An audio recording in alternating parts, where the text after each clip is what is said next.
Hoy tenemos el tema en continuidad de lo que es la familia de la fe, pero específicamente hoy vamos a ver cómo se afilia la persona a la familia de la fe.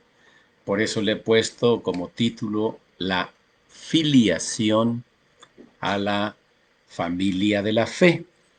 Y es que, miren, en términos prácticos, toda organización, toda institución, si abre sus puertas para que las personas tengan la libertad para pertenecer a tal institución, pone unos requisitos. Y esos requisitos pues son precisamente para poderlos afiliar. Y entonces estos requisitos pueden variar dependiendo de una institución a otra. Por ejemplo, para poder obtener su IFE y de esta manera estar afiliado a lo que es el patrón ciudadano, pues se piden algunos requisitos, como el acta de nacimiento, para comprobar que se es mexicano, se pide domicilio, comprobante de domicilio, y se pide también tomarse la fotografía y pues capturar las huellas dactilares. Y así podemos pensar en otras instituciones donde uno quiere pertenecer a cierto grupo, a cierta organización. Bueno, la familia de la fe no es la excepción, con la característica de que el padre de familia, el pater, como ya lo vimos en algún momento, pues es Dios, y él, como el pater de la familia de la fe, él pone sus reglas. Él dice cómo se puede pertenecer a la familia de la fe. Y ahí, como es claro que el dueño de un establecimiento, pues él pone las reglas. Así el dueño de la familia, él pone sus reglas. ¿Cómo se puede llegar a ser parte de la familia de la fe? Le corresponde solamente a Dios. A nadie le corresponde humanamente poner los requisitos como formar parte de la familia de la fe. De modo que lo que yo voy a expresar en este momento no son mis requisitos, es lo que está en la palabra de Dios, lo que ahí encontramos como formar parte de la familia de la fe. Ya habíamos mencionado esto en algún momento, pero hoy le vamos a dedicar este tiempo exclusivamente a este asunto. Y vamos a irnos a Hechos, al libro de Hechos, capítulo 11, y leer un acontecimiento que sucedió y está narrado en los versículos 19 en adelante. Nosotros solamente vamos a llegar hasta el 26. Voy a dar lectura. Hechos 11, 19 al 26. Dice así la palabra de Dios. Entre tanto, los que habían sido esparcidos a causa de la tribulación que sobrevino en tiempos de Esteban fueron hasta Fenicia, Chipre y Antioquía, sin comunicar la palabra a nadie, excepto solo a los judíos. Pero entre ellos había unos hombres de Chipre y de Cirene, quienes entraron en Antioquía y hablaron a los griegos anunciándoles las buenas nuevas de que Jesús es el Señor. La mano del Señor estaba con ellos y un gran número creyó y se convirtió al Señor. Llegaron noticias de estas cosas a oídos de la iglesia que estaba en Jerusalén y enviaron a Bernabé para que fuese hasta Antioquía. Cuando él llegó y vio la gracia de Dios, se regocijó y exhortó a todos a que con corazón firme permaneciesen en el Señor. Porque Bernabé era hombre bueno y estaba lleno del Espíritu Santo y de fe, y mucha gente fue agregada al Señor. Después partió Bernabé a Tarso para buscar a Saulo, y cuando le encontró, le llevó a Antioquía. Y sucedió que se reunieron todo un año con la iglesia y enseñaron a mucha gente. Y los discípulos fueron llamados cristianos por primera vez en Antioquía.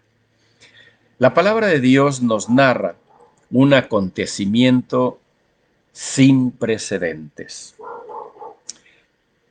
En un principio, la predicación que hizo Pedro y que hicieron también los que le siguieron, como en el caso de Esteban, y aquí es mencionado en el versículo 19, era exclusivamente a los judíos.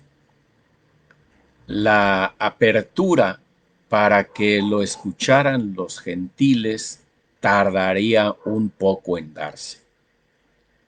En este mismo capítulo 11, del versículo 1 al 18, Pedro precisamente, aquel al que Jesús le dijo que le daría las llaves del reino de los cielos, pues Pedro estaría usando precisamente esas llaves que ya vimos que son llaves del conocimiento, llaves de la predicación, llaves de la exposición de la palabra de Dios. No literalmente que Pedro tuviera el poder para decidir quién entra y quién no entra al reino de los cielos. No, ningún ser humano puede hacer eso. Ninguno, ninguno. Por encumbrado que esté en su organización eclesiástica, ninguno puede hacerlo. Pero sí puede predicar el Evangelio. Y al predicar el Evangelio está abriendo las puertas del reino de los cielos para aquel que quiera entrar.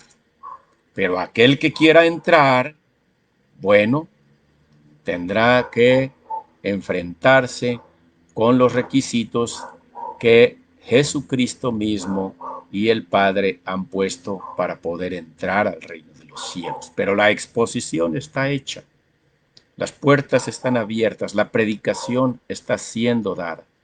Ahora, ¿cuáles son esos requisitos? Porque entrando al reino de los cielos se entra a la familia de la fe. Esto es un paralelismo también que guarda, aunque el reino de los cielos es mucho más extenso que lo que es la propia iglesia. Bueno, la iglesia está dentro del reino de los cielos y el que entra al reino de los cielos entra a la familia de la fe, entra a formar parte de la iglesia de Jesucristo, que no tiene nombre, no tiene un nombre, ¿verdad? Cuando alguien se abroga un nombre y dice, esta es la Santa Madre Iglesia y fuera de esta no hay otra, está equivocado, no hay un nombre, no hay. Ni existe una iglesia madre tampoco. Este es un equívoco decir la Santa Madre Iglesia. No existe la Madre Iglesia, no hay. Existe la iglesia como cuerpo de Cristo y hay un Señor, hay un Salvador, pero no hay una madre. La iglesia no es madre de nadie. Todos los que formamos parte de la iglesia somos hermanos entre sí. Y la institución como tal no es madre, ¿de acuerdo? Es una congregación de fieles, de creyentes. Y esa congregación de fieles y de creyentes no es madre de nadie.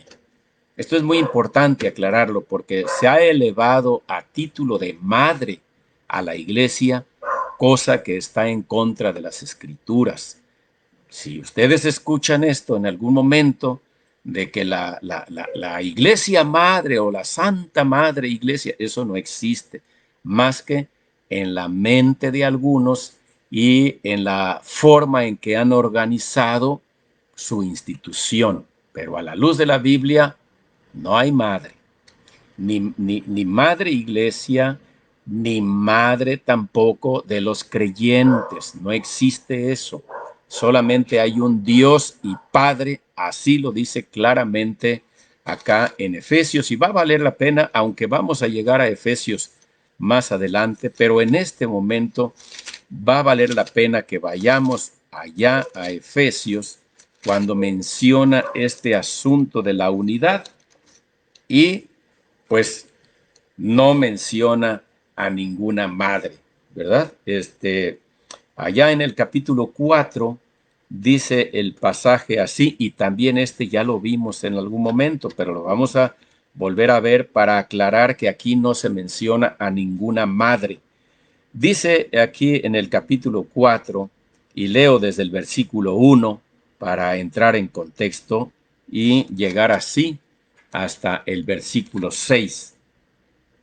Por esto yo, prisionero en el Señor, les exhorto a que anden como es digno del llamamiento como fueron llamados, con toda humildad y mansedumbre, con paciencia, soportándose los unos a los otros en amor, procurando con diligencia guardar la unidad del Espíritu en el vínculo de la paz. Y noten lo que viene a continuación. Hay un solo cuerpo. ¿A qué se refiere? Al cuerpo de Cristo. ¿Cuál es el cuerpo de Cristo? La iglesia, ¿verdad? La familia de la fe, la casa de Dios. Hay un solo cuerpo, un solo espíritu, así como también han sido llamados a una sola esperanza de su llamamiento. Luego en el versículo 5, hay un solo Señor, una sola fe, un solo bautismo, un solo Dios y Padre de todos, quien es sobre todos y a través de todos y en todos. Este es por excelencia el pasaje de la unidad y no se menciona a alguna madre. No existe en el cristianismo la figura de madre. No la hay, no existe. Así es que cuando usted escuche algo mencionado como que la madre de la iglesia es tal, no, no hay madre, hay padre, hay un solo padre, hay un solo Dios, hay un solo Señor, hay un solo bautismo, hay un solo espíritu, hay un solo cuerpo, sí, pero no hay una madre. Así pues también no hay madre de la iglesia, ni existe tampoco la iglesia como madre. No está esa figura. Es muy importante entenderlo porque luego se desvía la fe precisamente hacia figuras que no existen. ¿Quiere usted ejercitar su fe? Olvídese de cualquier madre y ubíquese en el Padre. Esto es lo que está aquí hablando la palabra de Dios. Hay un solo Dios y Padre. Hay una sola fe. Hay un bautismo. Hay un Señor. Hay una esperanza. Hay un espíritu. Hay un cuerpo. Pero no hay madres. Esto es importante tenerlo presente y alejarse de cualquier otra enseñanza equívoca respecto de la palabra de Dios. Ya en algún momento explicamos aquel pasaje cuando Jesús le dice a Juan, he aquí tu madre, y a María le dice, he aquí tu hijo. No está hablando de la iglesia de ninguna manera, ni Juan representa a la iglesia, ni María representa a nadie, nada. Solamente el Señor Jesús está encargando la custodia, la protección de su mamá que queda desamparada, pues en manos de este fiel discípulo Juan. Hasta ahí queda. Es un asunto literal y no hay por qué elevarlo a figuras inexistentes, a metáforas inexistentes, metáforas que no encajan en la palabra de Dios. Aquí no hay metáforas, hay uno solo, hay uno solo, hay uno solo, hay uno, uno, uno, uno. Por eso, ese uno, el Padre, es el que ha decidido quién forma parte del cuerpo. El Hijo, como dueño del cuerpo también, él decide quién forma parte de su cuerpo, de esa iglesia. Y si le queremos llamar santa, está bien, la santa iglesia. Santo significa apartado, ¿verdad? Esa congregación apartada, si le quieren poner santa, está bien, porque tiene una intención de apartarse del mal, pero no a niveles así de rendirle pleitesía e idolatría hacia la iglesia en sí, no, el cuerpo no recibe la adoración. El que recibe la adoración es Cristo, que es cabeza de la iglesia. Hacia Él va la adoración, nada más. Hacia el que tiene la autoridad sobre la iglesia. Y ya de allí para abajo no hay indicación de adoración a ningún elemento que componga o que forme parte del cuerpo de Cristo. Nadie, nadie es digno de adoración, ni de veneración, ni de petición, ni de fiestas, ni de veladoras, ni cosas de esta. A nadie, nadie, nadie. Toda la adoración es hacia el Padre y hacia el Hijo, quienes son los que dirigen a la iglesia, los dueños, los señores de la iglesia, ellos exclusivamente. Así es que esto siempre será importante estarlo recalcando porque no falta el pensamiento que se desvíe y que enseñe equivocadamente las escrituras. Dicho esto, regresamos a nuestro texto para ver este curso de cómo se van dando los acontecimientos de los inicios de la iglesia. Entonces, aquí se menciona a Esteban, quien fue apedreado, en su momento muerto, fue el primer mártir y que podemos decir sí de la iglesia, sí, ya estaba el Espíritu Santo aquí, por lo tanto la iglesia ya se había dado el banderazo de salida y cuando Esteban es apedreado, pues ya se había dado el famoso Pentecostés cuando el Espíritu Santo bajó y entonces la iglesia se pone en marcha. Esteban es apedreado, por causa de eso sobrevino mucho temor, así dice, por causa de este asunto, y entonces empieza la diáspora o la huida, el regarse de los cristianos que salen de Jerusalén por temor a ser muertos. No todos se van a salir de Jerusalén, pero una buena cantidad van a salir de allí. Y entonces van a avanzar por Chipre, aquí se menciona Cirene y Antioquía. Estos de Antioquía y de Chipre y de Cirene ya no son judíos. Ya Pedro ya se atrevió a hablarle a los no judíos y ya se dio testimonio de esto. Por lo tanto, ya todos los demás también con limpieza de conciencia y con valentía van a empezar a hablarle ya a gente no judía. Aunque al principio se resistieron, ¿verdad? Como dice aquí el pasaje, que a nadie, excepto solo a los judíos, le hablaban en el versículo 19, pero en el 20 dice que unos hombres de Chipre y de Cirene entraron en Antioquía y entonces empezaron a hablar a los griegos, es decir, ya a los no judíos, las buenas nuevas de que Jesús es el Señor. Entonces empezaron a escuchar esto. Jesús es el Señor. Y dice el 21, la mano del Señor estaba con ellos y un gran número que creyó. ¿Qué cosa creyó? Que Jesús es el Señor. Y todo lo que esto implicaba, que la salvación era a través de Jesús, que Jesús había muerto por sus pecados, que el hombre pecador necesita el arrepentimiento y la fe en Cristo Jesús para poder ser salvo. Ellos creyeron esto y se convirtieron al Señor. Y esta es la parte clave de lo que es la filiación a el cuerpo de Cristo. Creer y convertirse. Creer y convertirse. ¿Por qué rumbo va su vida?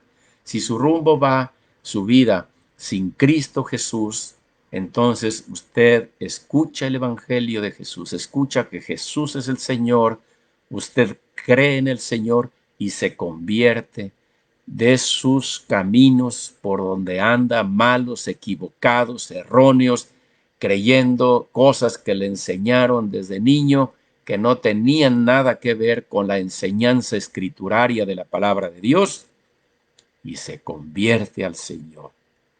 Cree en el Señor. Miren, convertirse significa que usted va en una dirección y decide cambiar de dirección. Entonces, convertirse al Señor quiere decir que alguien andaba en sus pensamientos, a lo mejor entendía algo del Señor, pero no seguía al Señor, usted seguía sus propios caminos y lo que le enseñaron de chiquito, de su religión y de sus dogmas, de fe y de todo esto, por allá andaba extraviado. Pero ya cuando usted escucha el mensaje de salvación que se centra en creer en Jesús y solo en Jesús como su Señor, entonces decide convertirse al Señor. Es decir, ahora seguir al Señor, seguir a Jesús. Dejar ese rumbo equivocado porque el que andaba para ahora convertirse a Jesús, seguir al Señor. Y esos son los requisitos que el Señor pide. Por eso dice que la mano del Señor estaba con ellos y un gran número que creyó se convirtió al Señor. Yo creo en Jesús, luego entonces sigo a Jesús, me convierto a Jesús. Soy ahora discípulo de Jesús, seguidor de Jesús, siervo de Jesús. Todo lo que implica mi vida entregada a Jesús. Esa es una conversión real, evidente. Me rindo a Jesús, dejo de luchar contra Jesús y dejo de luchar contra lo que dice la palabra de Dios, en vez de argumentar lo que yo he aprendido desde niño y lo que ahora sé y conozco y ponerlo como lucha contra lo que dice la palabra de Dios. No, dejo de luchar y me rindo ante Jesús y me convierto a Jesús, sigo a Jesús. Entonces, vean lo que viene más adelante. Voy a leerlo a manera de narrativa, como ya lo vimos. Llegaron noticias de estas cosas a oídos de la iglesia que estaba en Jerusalén, y entonces enviaron a Bernabé para que fuese hasta Antioquía. Bernabé estaba en Jerusalén, tuvo que recorrer muchos kilómetros, bastantes kilómetros, para poder llegar a Antioquía. Y no había, claro, los vehículos que ahora contamos para ágilmente llegar, ¿no? Este, hay una frase, de poesía coral que alguna vez yo le recuerdo al participar en estos eventos y con tema de la revolución. Había una frase que decía 20 leguas a caballo y 21 en ferrocarril. Bueno, ni ferrocarril había. Entonces, Bernabé tuvo que haberse desplazado partes, en partes de terreno caminando, otras partes segura podría haber sido en alguna bestia, en algún animal, pero sí se llevó sus días, no horas, días, para poder llegar hasta Antioquía. Cuando él llegó, dice el versículo 23, y vio la gracia de Dios. La gracia de Dios. ¿Qué es la gracia de Dios? Como dice Efesios 2:8, por gracia sois salvos. Vio la gracia de Dios derramada en esa gente que creyó, esa gracia de Dios salvándolos, dándoles la salvación. Oh, pues él vio esta gracia de Dios, se regocijó y entonces, ¿qué hizo Bernabé? Los exhortó, los invitó a que todos, a que todos los que habían creído y se convirtieron, que dice el versículo 21, a que todos con corazón firme permaneciesen en ¿quién? En el Señor. Otra vez. No hay señoras, no hay madres, no hay nada de eso. No hay que pertenecer en una señora o en una madre, no. Hay que pertenecer y permanecer en el Señor. Nada más hay un Señor, hay un Padre. Esa fue la exhortación. ¿Qué le costaba a Bernabé, que era un hombre docto en las Escrituras, lleno del Espíritu Santo, dice el versículo 24, un hombre bueno, lleno del Espíritu Santo y de fe? Si hubiera habido alguna figura femenina que enseñarles a estos convertidos, Bernabé se la hubiera expuesto. Les hubiera dicho, miren, aparte de seguir a Jesús, deben de seguir a esta señora o a esta madre o a esta virgen. No, de ninguna manera. No hay pues ninguna enseñanza en la Escritura que al creyente lo apunte hacia una figura femenina. No existe. La exhortación de Bernabé es que permanecieran firmes en el Señor. Después partió Bernabé a Tarso. Viajó Bernabé al pueblo donde se encontraba Saulo, este viajero incansable Bernabé. Ya había hecho el viaje de Jerusalén hasta Antioquía, ahora de ahí se va a trasladar hasta Tarso para buscar a Saulo. Es el nombre que le precede a Pablo. Después sería conocido como Pablo, este Saulo. Fue a buscar a Saulo y cuando le encontró, o sea, no sabía exactamente dónde vivía, pero ya sabemos los que somos dados a ir a buscar a alguien, aunque no tengamos la dirección exacta, ahí andamos preguntando aquí y allá hasta que encontramos a la persona. Cuando le encontró, le llevó a Antioquía. Y sucedió que se reunieron todo un año con la iglesia, ¿qué? Enseñando a mucha gente, a esos convertidos. Y por causa de esa enseñanza, las personas empezaron a cambiar actitudes, su estilo de vida cambió, de tal modo que allí en Antioquía la gente pudo identificarlos por primera vez como cristianos, dice, y los discípulos fueron llamados cristianos por primera vez en Antioquía. ¡Qué acontecimiento tan maravilloso!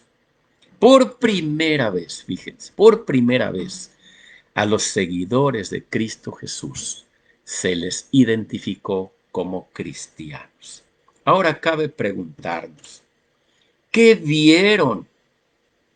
¿Qué vieron las gentes de Antioquía en estas personas que se convirtieron a Jesús como para ponerles el mote de cristianos?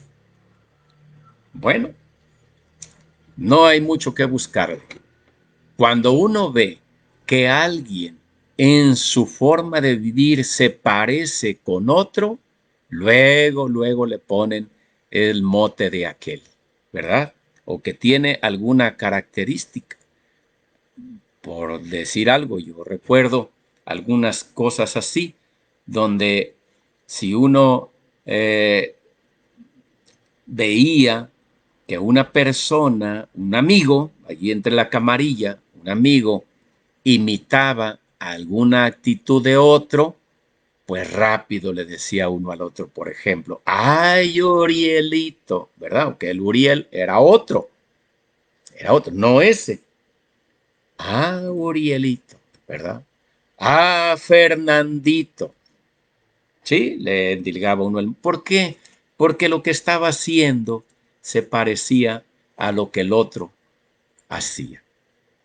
Esa es la característica que debe tener todo discípulo de Cristo, que lo que haga en su vida diaria se parezca a lo que Jesús hizo mientras estuvo aquí en la tierra.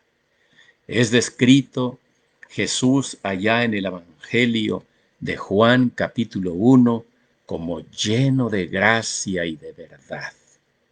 Y hay otras descripciones de Jesús lleno de misericordia, lleno de amor, pero también lleno de firmeza para censurar lo que estaba mal. Todas estas cosas, pero lo que es de llamar la atención, desde luego, es que hay un cambio radical en la persona cuando cree en Jesucristo. No es la misma ya. Entonces, vamos a pensar en que hubiera allí entre ellos alguien de nombre Jacobo, por ejemplo. Ah, este Jacobo antes era de otra manera, ahora es de esta. Bueno, mencioné un hombre, con mucha notoriedad judía, pero por ejemplo Timoteo. Timoteo es nombre eminentemente griego y podrían decir, oh, este Timoteo ya no es el mismo que antes. Ahora de que ha sido convertido, como él dice, a Jesús y que ha estado aprendiendo de la palabra de Dios, porque aquí todo un año estuvieron aprendiendo, ha cambiado, ya no es el mismo. Oh, ¿por qué será? Bueno, pues parece que este hombre está imitando a Cristo. Oh, entonces se hizo cristiano. Ahí es donde la lógica sí encaja. Si alguien está pareciéndose en su vida a Cristo Jesús, se le identifica entonces como cristiano. Y esta fue la noticia hermosa y maravillosa que nos ha llegado hasta nuestros días. El lugar donde por primera vez se la llamó cristianos a los discípulos de Cristo fue en Antioquía. Qué interesante. En una ciudad no judía se identificaron a estas personas con un judío, porque Cristo era judío, y se les identificó con alguien que ni siquiera era de su nación. Estaban entre los griegos. Por eso es hermoso que nosotros, hablando de México, siendo mexicanos, además de identificados como mexicanos, como nacidos en este suelo o algunos adquirida su ciudadanía, qué hermoso que llegue un momento en que ese mexicano se rinda a Cristo Jesús, crea en Jesús y luego sea identificado, además de mexicano, como cristiano, porque ha creído en Jesús, ha nacido en Jesús, se comporta tratando de imitar a Jesús. No lo logrará al 100%, no, porque Jesús es punto y aparte, es 100% perfecto, pero sí nos iremos pareciendo cada vez más a Jesús. Es lo que tiene valor si alguien nos dijera cristianos. No porque nos reunimos con los cristianos, no porque nuestra iglesia tenga el mote de cristiana, no porque hayamos nacido en una familia cristiana o en una religión cristiana o en un país cristiano, se nos reconozca como cristianos. Eso sería muy superficial, demasiado superficial, no real. Lo real es que se nos identifique como cristianos porque nos estamos pareciendo a Cristo, porque hemos nacido de nuevo, hemos creído en Cristo Jesús, nos hemos convertido a Jesús y entonces por eso nosotros anhelamos como aspiración de vida parecernos a nuestro Señor, parecernos a Jesucristo. Y entonces, cuando nosotros hemos creído y nos hemos convertido a Jesús, Jesús nos afilia a esa familia de la fe. Nos afilia y nos hace pertenecer a ese grupo selecto espiritualmente, no materialmente, no nada de vanidad y de cosas. Lo de selecto no lo estoy hablando en términos mundanos de vanidad. Estoy hablando de una selección que Dios hace de aquel que cree verdaderamente en Él y se convierte de sus malos caminos para seguir a Jesús. Esa es la selección que Jesús hace de la persona para incorporarla entonces a la familia de la fe. Ninguna institución religiosa, ninguna institución, óiganlo bien, ninguna institución religiosa tiene autoridad para incorporar a alguien en el cuerpo de Cristo, en la familia de la fe. Quien lo hace es el Padre, el pater de familia. Él es el que lo hace. Y ese es un asunto íntimo entre el que se está convirtiendo y el que lo convertirá. Allá en el interior, allá. Jesús diría, el espíritu o el neuma sopla, sopla de donde quiere. Y oye su sonido, pero no sabes ni de dónde viene ni a dónde va. Así es como es el que nace del espíritu. Es un asunto interno allí, no a la vista profana del hombre. Nosotros no sabemos. Nosotros solamente llevamos el mensaje de salvación y la persona hace una profesión de fe. Nosotros creemos que está haciendo una profesión de fe verdadera. Bueno, a nuestros ojos creemos esto, pero el que sabe si realmente está haciendo una decisión de fe verdadera es el Pater, no nosotros. Nosotros podemos creer esto y decir, bueno, entonces si usted ha creído en el Señor, sus pecados han sido perdonados de conforme a la Escritura. Entonces el siguiente paso es bautizarse en agua para dar evidencia de su fe y ahora sí lo incorporamos a la familia de la fe local. Muy bien, está bien todo ese procedimiento humano, pero si la persona es verdaderamente convertida al Señor, si de verdad ha creído en el Señor, si de verdad ha sido regenerada por el Espíritu Santo, si de verdad ha sido limpiada de sus pecados, si de verdad ha nacido de nuevo, eso solo el pater de familia lo sabe. Y entonces quiero decirles lo siguiente. Nosotros podemos incorporar a alguien en la familia de la fe local, allí en nuestra congregación, y creer de buena voluntad que él pertenece a la familia de la fe espiritual, universal, de todos los tiempos, de todas las épocas. Pero el único que lo sabe es el Pater. Por eso, podemos tener a alguien afiliado en la iglesia local, pero probablemente, pues, que existe la posibilidad de que esa persona no esté afiliada en la familia de la fe espiritual. El Pater no lo ha incorporado porque realmente no se ha convertido en verdad, ni se ha arrepentido de sus pecados. Así es que lo que nosotros hacemos es solamente algo, algo tangible, pero el que sabe verdaderamente, el que escudriña la mente y el corazón, es solamente Dios. Y el que perdona pecados es solamente Dios. Es solamente Él. No hay un humano, ni hay madre iglesia que perdone pecados. No existe eso tampoco. No hay. No hay madre en la figura cristiana. No hay madre que perdone pecados. Eso, hay un padre solamente, el pater de familia. Él sí. Él es el único que conociendo los corazones puede perdonar los pecados.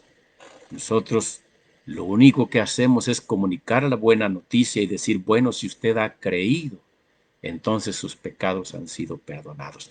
Pero no estamos haciendo una declaración con autoridad de decir, yo te perdono los pecados, no.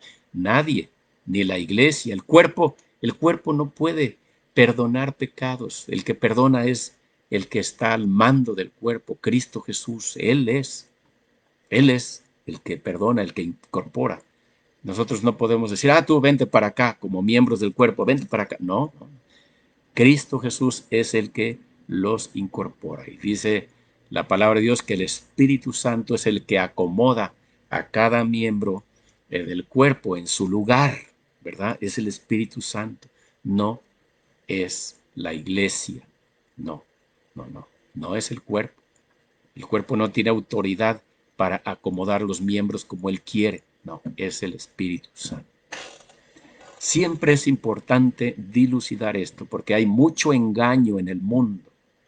Hay mucho engaño, mucha falsa enseñanza donde una institución se abroga.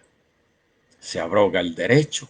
O muchas instituciones se abrogan el derecho y la autoridad para perdonar pecados. Nadie tiene esa autoridad.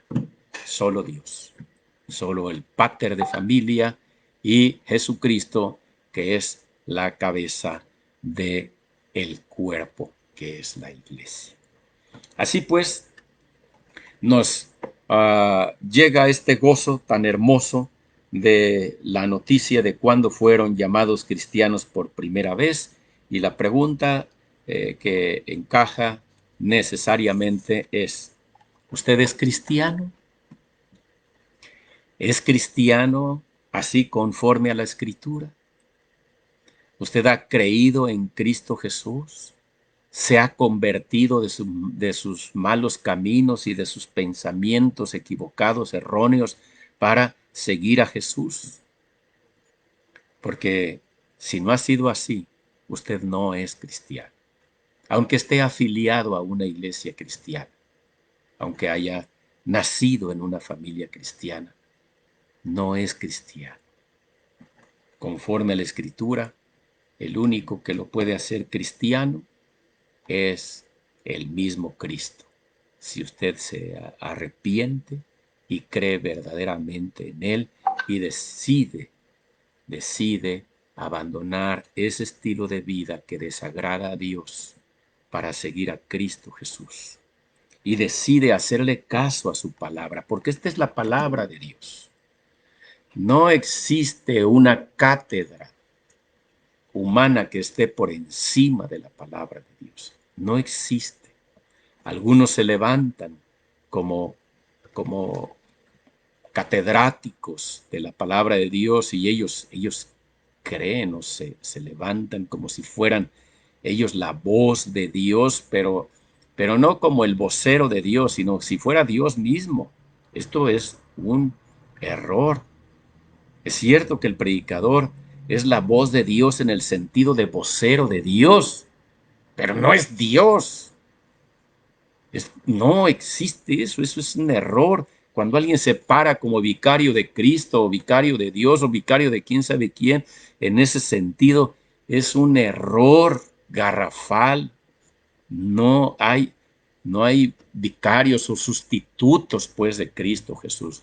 No, bueno, Cristo, ¿para qué quiere sustitutos si Él se basta a sí mismo? No somos sustitutos los que predicamos a Cristo, somos embajadores, dice la Escritura. Somos embajadores del Rey. No estamos sustituyendo al Rey, no, no, no. El Señor nos libre de querer ocupar el lugar del Rey. Somos embajadores del Rey. Llevamos el mensaje que el Rey quiere que digamos. La próxima vez continuaremos con este tema porque hay otro pasaje muy importante que está para analizarlo y será precisamente de Efesios, como bien les mencioné. En algún momento llegaremos a leer Efesios y hoy le avancé con este punto del capítulo 4, lo que menciona del versículo 1 al 6, porque era importante. hacer este hincapié de un Padre, un Señor, un Espíritu, un cuerpo, una fe, un bautismo, una esperanza. Y ahí queda. Que Dios nos bendiga y que esta explicación haya sido clara, es mi deseo, pero más que eso todavía, que en verdad la palabra de Dios haya sido expuesta sin error y que usted la abrace en su corazón y si no es salvo, llegue a ser salvo. Si no es cristiano, llegue a ser cristiano. Si no pertenece a la familia de la fe, llegue a pertenecer a la familia de la fe que es en Cristo Jesús, Señor nuestro. Que Dios nos bendiga. Buenas noches.